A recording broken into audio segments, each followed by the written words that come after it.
Commercial building you own will soon be no more. St. Louis's minimum security institution, often known as the Workhouse jail, closed in 2022.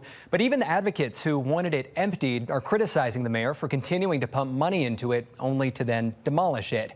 Located off Hall Street in North St. Louis, there's a lot of uncertainty about what's next for this property. First Alert Force Chief Investigator Lauren Traeger is learning there are also serious questions about the process to tear it down. In a crash, side buildings of St. Louis's Workhouse come down. Now we will make sure that no human being will ever be detained in this facility ever again. St. Louis Mayor Tashara Jones Tuesday announcing the demolition in what critics said was a largely ceremonial photo op. Basically, the building itself is already being torn down from the inside. Last week, First Alert 4 Investigates gave you an exclusive look revealing the building already gutted inside. Tuesday, we learned the demolition will cost taxpayers $2.24 million.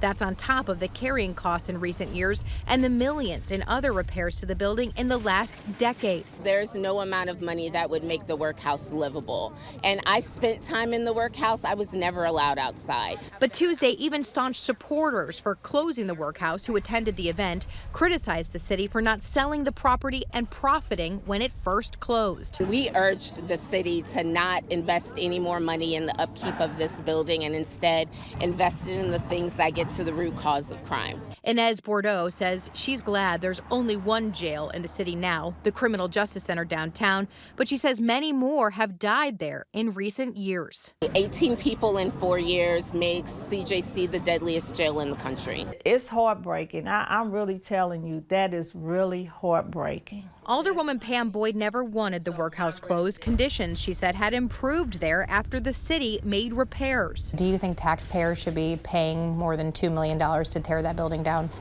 No, we could have just sold it and left it alone. Okay, they wanted to close it, fine, but just let somebody use it that can benefit the city. Boyd has said there's been little information from the mayor's office, even about the contractors doing the demo. TA contracting isn't based in the city, and other demolition contractors tell First Alert 4 Investigates they were never given a chance to bid. Why wouldn't we make sure they get an opportunity to bid on that? The city also hasn't pulled a demolition permit, a spokesperson saying because the building is city-owned, they don't need one. People are doing things and the rules don't apply to them, but it applies to everybody else. Lauren, I said no. I understand, but this is a really important issue to you. I know it's important to the people that you've talked to here today. Can we just ask you a few questions about it? The mayor took no questions at the event Tuesday and refused afterwards, too. The timing sure is interesting. I mean, 3 weeks before an election is certainly one that has caused me to pause, and members of the community. I mean, I think people see through political stunts. Alderwoman Kara Spencer, running against the mayor in April, says there has been a lack of transparency about the entire process. The city has dumped so much money into that site. It's really hard to parse through what the value of that site even is right now. And unfortunately, none of that information has been shared with the public or even the Board of Aldermen. Now, the mayor said they are accepting bids for design of a memorial at that site, but as to the future of the rest of the property, that remains uncertain. The full demolition of the workhouse, a spokesperson says, could take weeks. That's because they can't really start on the main portion of the building right now, as they're still doing some environmental remediation. Well, yeah, and tell us a little bit about what that means, that environmental remediation. Well, it generally means there are some type of pollutants or contaminants that need to be treated, and it could be a threat, rather, to the public and to the environment. So we did receive a contract today saying they are doing asbestos remediation there, but the alderwoman of that area, as you heard from her, she says she has gotten no environmental reports at this time. We also, though, just this afternoon got more of a look at the cost of repairs that have happened at the workhouse. Just from March of 2023, the city has made $6.4 million worth of repairs to that building. The most recent repairs just in December.